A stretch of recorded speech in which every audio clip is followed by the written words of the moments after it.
알면 할수록 좋다. 쏟아지는 뉴스 속 알맹이만 더 먹고 싶은 욕심쟁이 당신을 위한 해설 팟캐스트 지직선 뉴스 브리핑 지금 시작합니다.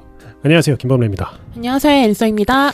네, 이어서 뭐 저번 시간도 그랬지만 둘이서 진행을 해보려고 하는데 오늘은 제가 요즘 기사를 좀 많이 보고 있어요. 뭐 맨날 뉴스도 많이 보지만 뉴스를 보다 보니까 뭐 여러 이렇게 산발적으로 있는 뉴스지만 다 비슷한 결인 것 같다라고 느끼는 뉴스가 좀 있는데 중국산의 공습이라는 뭐 대충 그런 제목을 좀 지어보려고 해요. 왠지 알 것 같아요. 왜냐하면 인스타 피드에도 갑자기 제 인스타 피드 광고에 중국산의 공습이 시작됐어요. 맞아요. 사실 중국산 이렇게 얘기하면은 뭐 그냥 뭐 공산품, 뭐 그냥 소모품 그런 것들은 뭐 옛날부터 중국이 뭐 거의 막 십몇 년간 세계의 공장이라는 이름을 들을 정도로 값싼 노동력으로 엄청난 걸 많이 하지 않았습니까? 사실 그게 좀 불이 꺼졌죠. 그쵸. 이제 많은 그 기업들이나 공장들이 중국에선 좀 빠져나가는 추세고, 그래서 중국이 경제가 어렵다는 얘기는 많이 듣고 있어요. 근데 뭔가 요즘 기사들을 좀 보면 중국의 압도적인 물량 공세가 2차로 한번 오는 것 같다. 그런 것 같아요. 이게 어떤 느낌이냐면 중국산을 가져다가 우리나라에서 뭐 브랜드를 붙여서 판다 이런 느낌이 아니라 그냥 중국에서 바로 직송되는 뭐 그런 느낌이던데요, 요새는? 맞아요. 그 얘기를 조금 해보려고 하는데 우선 많은 분들이 알고 있는 것 중에 하나는 알리바바가 그렇죠. 뭐 최근이라고 하기엔 좀 그렇지만 한국에 공식으로 진출을 했죠. 원래 알리바바가 원래 유명하긴 했어요. 그 미국이나 뭐 이렇게 한국이나 이렇게 아름아름 아는 사람들은 알리바바 통해서 이것저것 싸게 사는 사람들이 많았는데 그래서 예전에는 지금 앤서님 말씀처럼 직구를 많이 했죠. 그렇죠. 알리에서 사면 엄청 싸다더라.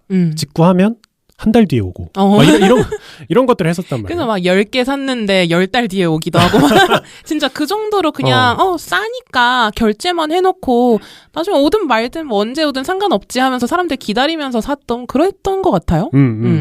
그런데 이제 알리익스프레스가 그 마동석 배우를 전면에 내세우면서 이제 한국에 진출을 했고, 그거 진출하고 나서 얼마 지나지 않아서 테무라고 하는 또 중국의 굉장히 큰 이커머스 업체가 한국에 진출을 했습니다. 맞아요. 근데 보통 한국에 중국 기업이 진출한다 그럼 사실 잘 안 돼요. 이게 알게 모르게 많이 들어오는데 한국 소비자가 뭐 그런 얘기 있잖아요. 우스갯소리로 한국에서 성공하면 웬만한 세계에선 성공할 수 있다. 그런 얘기가 있어요. 엄청 깐깐하기 때문에. 근데 알리랑 테무의 반응이 심상치 않습니다. 네, 굉장히 빠른 속도로 점유율을 가져가고 있고, 그래서 쿠팡, 뭐 신세계 이렇게 좀 국내를 이렇게 자기들끼리 경쟁하던 이제 유통 그런 업체들이 모여서 정부의 대책을 요구하기도 해요. 이거 가만히 냅두면 유통시장은 중국에 점령당한다. 그 정도로 얘기할 정도로 지금 알리와 이 테무의 발전 속도라고 할까요? 이 점유율을 먹어가는 속도가 굉장히 빨라요. 근데 그렇게 말하는 게 이해가 될 정도인 게 막 마케팅하고 광고하는 그 공격성이 거의 우리나라를 내수시장으로 보나? 라고 생각이 들게끔 진짜로 그러니까 옛날에는 막 중국 쇼핑몰들 광고 같은 거 뜨면은 바로 알았어요. 아, 중국 거네 이러고 그냥 넘기고 막 관심 없음 누르고 막 이랬는데 요새는 좀 솔깃한 피드들이 뜨는데 이거 뭐지? 예쁘다 하고 봤는데 테무야. 이런 식이더라고요. 그렇기도 하고 이게 뭐 중국이라는 그 국가의 이미지가 있기 때문에 한국 소비자들이 반기진 않지만 그쵸. 왜 점유율을 빨리 가져가느냐? 무지막지하게 쌉니다. 그러니까 말도 안 되게 싸던데요. 말도 안 되겠어요. 이걸 이렇게 판다고? 그러니까 아예 마진이 남을 수가 없는 구조인 것처럼 느껴지는데 남긴 하나 보죠? 근데 이게 어쩔 수 없어요. 뭐 그런 거 있죠. 뭐 대량 구매. 대량 구매해서 싸게 좀 사서 뭐 개당 100원에 사서 싸게 막 10만 개, 100만 개를 개당 100원에 사서 이제 소매로 뭐 한 500원, 600원에 이렇게 파는 게 보통의 이제 일반적인 그런 상거래잖아요. 근데 우선 이 테무라고 하는 중국에서는 이제 핀도더라고 얘기를 하는데 사용자가 9억 명이에요. 9억 명? 9억 명? 아니, 9억 명이 많이 사는 제품이 있어. 뭐 예를 들어서 뭐 그냥 흔히 쓰는 뭐 핸드폰 충전기, 아니면 뭐 키친타월, 뭐 이런 게 있다고 쳐봐요. 그거 대량으로 구매해서 테무나 핀더더에서 판다. 다른 업체가 경쟁이 되겠습니까? 그러니까 박리담회 자체가 그냥 급이 다른 거예요. 너무 말도 안 되네요. 박리담회라고 해도 우리가 생각하는 급이 아니네요. 그 정도면. 우리가 생각하는 도매의 그 스케일이 아닌 거예요. 오케이. 그러니까 아니 알리 테무가 왜 이렇게 싸? 뭐 예를 들어서 한국에서 10만 원이면 살 거를 뭐 테무나 알리를 뒤져보면 막 2, 3만 원 이렇거든요. 그러니까 비교가 안 돼요. 근데 그게 어떻게 가능하냐? 중국의 우선 소비자의 풀 자체가 한국이랑 비교도 할 수 없을 정도로 크고 그리고 중국이랑 한국이 멀리 있는 것도 아니잖아요. 그렇죠. 가깝죠. 사실 뭐 이거 배에 싣는다고 하면 싣고 잠깐 있다 내리는 거죠. 그렇죠. 뭐 이렇게 칭따오 쪽에서 싣고 뭐 몇 시간이면 와요. 그리고 인천에 내리고 그리고 이제 배송을 하는 거잖아요. 그러니까 이게 금액적으로 비교가 안 되는 거예요. 이게 사실 쿠팡이 한동안 콧대가 굉장히 높았습니다. 그렇죠. 사실 신세계가 좀 졌죠. 사실상 졌고 그 택배 일장이라고 할 수 있었던 대한통운마저 쿠팡에 밀리는 모양새였어요. 그래서 쿠팡이 굉장히 콧대가 날카롭게 서 있었는데 알리바바와 테무가 한국에 들어오고 나서 쿠팡이 정부를 찾아가서 이거 한국 유통시장 다 망합니다라고 지금 읍소를 하고 있단 말이에요. 야, 근데 너네 한국 기업도 아니잖아. 아니 왜 한국 기업인 척을. 한국 기업이지. 한국 기업이지.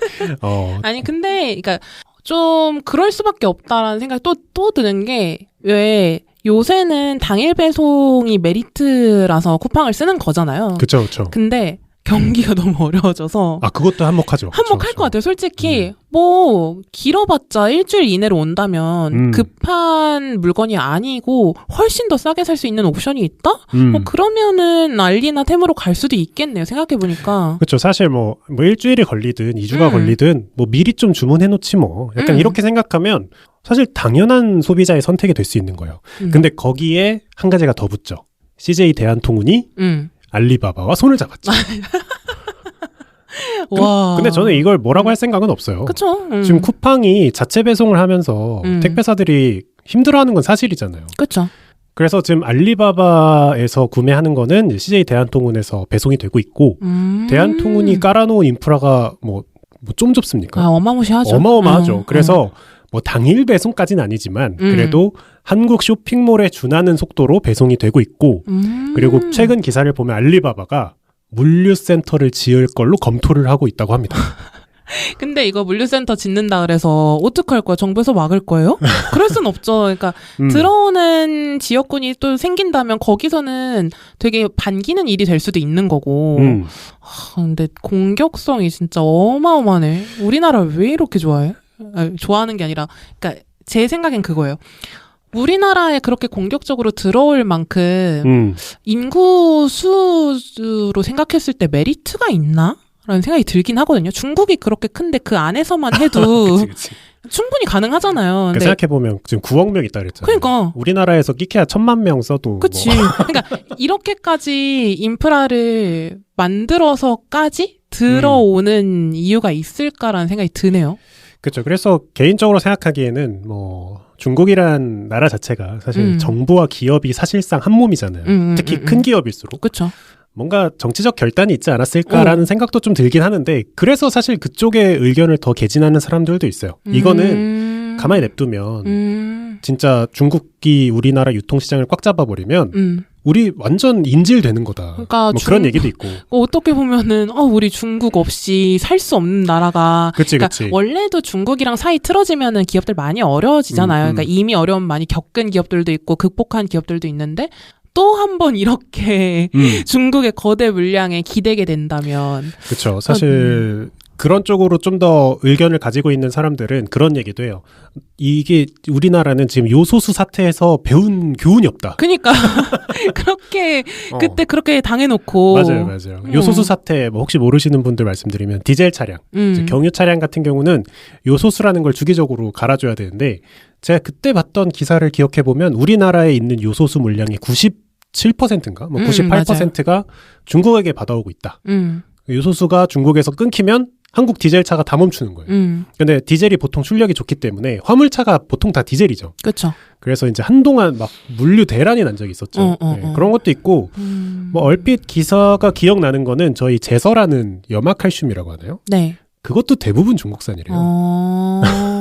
그러니까 그때 이후로 우리가 뭐든지 그러니까 중국한테 의존하는 경향을 좀 줄일 필요가 있다. 그러니까 뭐 우리나라가 자생적으로 뭐 다 만들고 다 팔고 이럴 수는 없을지라도 유통 그런 망이라고 할까요? 그걸 여러 개 만들어놔야 된다. 뭐 이런 식으로 이야기를 했었던 것 같은데 쉽지 않죠. 근데. 쉽지 않고 또 대단한 게 오는구나 생각도 드네.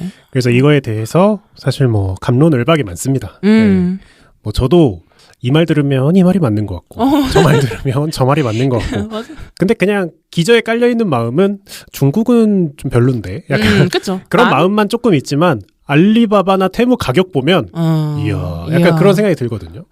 그리고 또 한간에는 이런 얘기도 있어요. 대한민국이 한참 또 그 네이버의 스마트 스토어, 그쵸. 스마트 스토어가 한참 열풍이었잖아요. 스마트 스토어 창업 이런 거. 근데 사실 정말로 좋은 물건을 열심히 구해오시는 분들도 많지만 대부분 중국의 알리바바나 테무에서 팔릴 만한 제품을 찾아서 맞아요. 중간 마진을 남기는 역할을 하는 분들이 꽤 많았어요. 그리고 실제로 잘 됐죠. 왜냐하면 똑같은 거죠. 대량으로 사서 소매가로 팔면 중간 그 수익을 얻는 거니까요. 근데 테무랑 알리바바가 들어오는 순간 그러니까 스마트 스토어의 재앙이 떨어진 거죠. 어떡하냐. 그래서 뭐 그런 얘기도 있고 물류센터까지 생기면 이제 뭐 더 크겠죠. 네. 그래서 이런 식으로 지금 이커머스 시장에서 중국이 빠르게 침투하고 있다. 이런 얘기를 한 곡째 하고 두 번째로 얘기할 게 중국의 전기차가 조만간 한국에 상륙한다라는 기사가 떴습니다. 오호. 그래서 뭐 어디 뭐 듣도 보도 못한 뭐 무슨 회사인가요?라고 할 수 있지만 바야디라는 회사가 있어요. 이거 좀 전기차 아는 분들이나 아니면 경제에 관심 있으신 분들은 아시겠지만 바야디라는 회사 BYD라고 적혀 있는데 전 세계 전기차 판매량 1위 업체예요. 들었던 것 같아요. 중국이 1위라고. 네, 테슬라가 제가 알기로 2위일 거예요. 근데 1, 2위의 그 격차가 엄청나게 커요. 아, 그래요? 왜냐하면 바야디는 중국 내수에서 전기차를 파는 업체거든요. 근데 뭐 중국이 뭐 한두 명 있는 게 아니니까. 그렇지.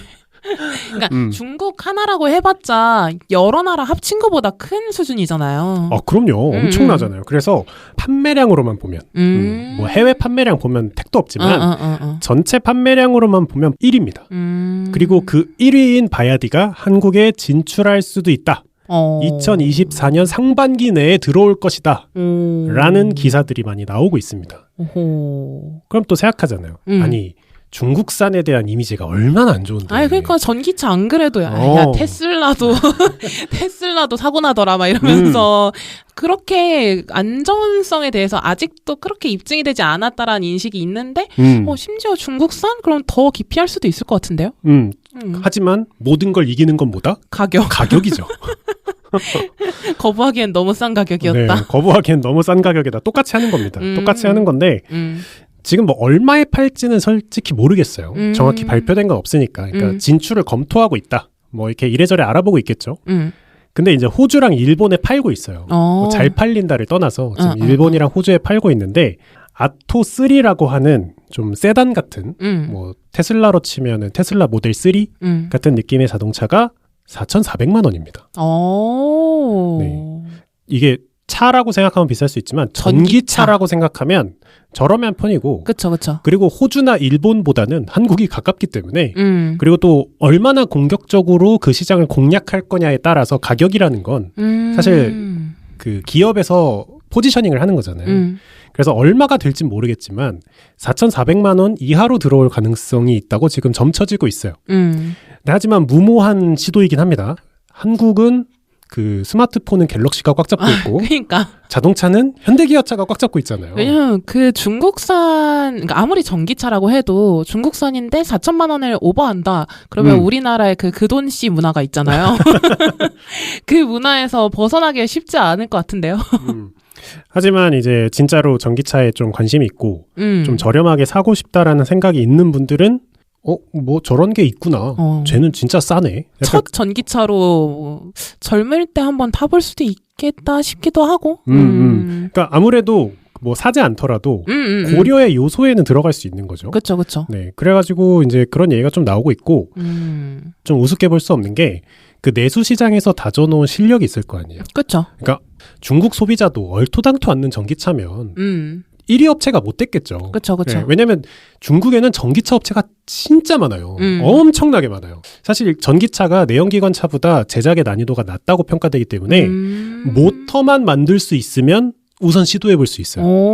사실 엔진을 만드는 것보다 모터를 만드는 게 훨씬 쉽기 때문에 그래서 엄청나게 지금 중국에는 전기차가 거의 삼국지야, 삼국지. 이놈 죽이고 누가 일어나고 막 이러고 있단 말이에요. 거기서 1위를 한 업체이기 때문에 무시할 수 없다라는 이제 평가를 받는 거고 아까 이렇게 막 테무랑 알리바바 들어올 때 쿠팡이랑 신세계가 정부에 가서 안 돼요 이러고 막 읍소하고 있다 했잖아요.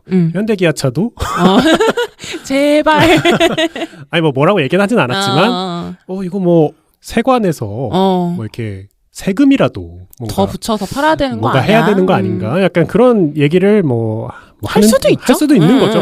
사실 미국이 그러고 있는 거고 미국은 지금 거의 정부 주도하에 관세를 엄청나게 때리고 있잖아요. 중국산에. 그래서 뭐 여러 가지 예가 있습니다. 한국이 가만히 있겠냐. 대한민국의 자동차 산업도 지금 GDP의 굉장히 큰 부분을 차지하는 산업인데 그거 가만히 냅두겠냐. 그리고 현대기아차에 대한 물론 뭐 많이 욕을 하지만 자국 브랜드에 대한 어느 정도의 그 애국심이 있잖아요. 그렇죠. 이왕이면 한국차 살려고 하는 사람들도 많이 있을 거고 그런 사람들이 있어서 쉽지 않을 것이다라고 하지만 제가 보기엔 하는 데는 이유가 있어요. 이미 사실 어느 정도 전략이 성공적으로 먹히고 있는 자동차 시장이 있어요. 중국이 무려 30%가 넘는 점유율을 가져가고 있는 시장이 있습니다. 어디죠? 전기버스입니다. 아. 들으면 오잉? 이라고 생각하실 분들이 있어요. 아니 전기버스가 중국계 있어? 라고 하지만 여러분이 요즘 보는 전기버스들 요즘 뭐 미세먼지 없는 어디 뭐 청정 어디 이러면서 이제 전기버스가 많이 보급되고 있는데 돌아다니는 거에 30% 이상이 중국산입니다. 아 진짜 전혀 몰랐어요. 네, 그래서 사실 전기버스 시장은 중국산이 굉장히 빠르게 잠식을 하고 있어요. 잠식을 한다기보다는 그래도 어느 정도 성공하고 있어요. 근데 이거는 좀 어쩔 수 없는 문제기도 한 게 개인이 차를 살 때보다 사실 기업이나 국가가 차를 살 때, 그러니까 뭔가 그런 비용 처리를 할 때 저렴한 게 아무래도 더 중요한 요소가 되잖아요. 그렇죠. 그래서 중국산이 뭐 무슨 뭐 인산철 배터리를 쓴다더라 어쩌다더라 뭐 얘기를 하지만 만약에 이게 세금의 보조를 받고 이런 사업이라면 가격을 떠나서 생각할 수가 없는 거죠. 그래서 이제 중국산이 메리트가 어느 정도 있는 걸로 시장에서 평가를 받고 있고 실제로 2023년쯤에는 점유율을 30%를 넘겼습니다. 그래서 전기버스가 이렇게 오는데 물론 뭐 몇 번 버스, 뭐 어디 버스, 뭐 어쩌고 써 있어서 좀 보긴 어렵지만 로고를 자세히 보시면 듣도 보도 못한 로고가 있을 때가 있어요. 그거는 중국산입니다. 근데 여기서 앤서님이 되게 좋은 리액션을 해주신 게 몰랐잖아요. 몰랐어요. 이 전기버스 왜 이래? 라든지 아무도 전기버스면 전기버스다 하고 신기해야지 어디 버스지? 라고 생각은 안 하죠. 브랜드를 잘 보진 않죠. 그리고 뭔가 이거 왜 이렇게 삐걱삐걱거려? 라든지 뭔가 품질에 대해서 우리가 눈에 띄게 생각해 본 적이 없을 정도로 잘 타고 다니고 있잖아요. 그래서 전기차 시장도 중국이 넘보는 이유가 있을 것이다. 처음에는 이제 뭐 국가에 대한 이미지나 뭐 그런 기존의 관성 사던 차를 많이 사니까 그것 때문에 어렵다고 평가는 받겠지만 어느 정도 시간이 흐르고 익숙해지면 분명히 사는 사람은 생길 거고 그러다 보면 어느 정도 점유율을 가져갈 수 있을 것이다 라고 본 게 아니냐 뭐 그런 얘기도 나오고 있죠. 물론 저는 안 살 것 같긴 한데 저도 사실 저는 뭐 알리바바 들어가 보지도 않기도 하거든요. 근데 뭐 누군가 산다고 하면 궁금할 것 같긴 해요. 그러니까 주변에 생기기 시작하고 주변에서 좋은 평가가 점점 나오기 시작하면 저도 들어가 보긴 하겠죠. 그렇죠. 그래서 이제 이런 식으로 제가 좀 정리를 해봤는데 중국의 저가 뭔가 소비재, 공산품 이런 것만 막 쏟아져 들어오는 게 아니고 어느 정도 부가가치를 창출할 수 있는 것들까지 중국이 이제 좀 손을 뻗고 있다. 이런 기사들이 많이 나오고 있더라고요. 물론 아이템은 계속해서 늘어나겠죠. 이것저것. 그래서 소비자의 선택을 기다리고 있는 상황이 오고 있습니다. 코리아 파이팅. 내수가 점점 더 어려워질 것 같기는 한데. 그렇죠. 뭐 가장 좋은 건 한국계 이로 보나 저로 보나 훨씬 훌륭해서 써보니 이거는 뭐 그 싼 게 비지값이다 비지떡이다 이렇게 얘기하면서 한국 걸로 돌아오면 좋겠죠. 그게 이제 자유경제 시장에서 한국계 선택을 받는 게 가장 좋은 거긴 하지만 만약 그렇지 않다면 정부에서 어떤 스탠스를 취할 것이냐 그것도 사실 한 가지 중요한 관전 요소가 될 것 같습니다. 네, 그래서 오늘 이렇게 중국과 관련된 이야기를 조금 해봤고요. 오늘 이렇게 뉴스 브리핑 마무리하도록 하겠습니다. 감사합니다. 감사합니다.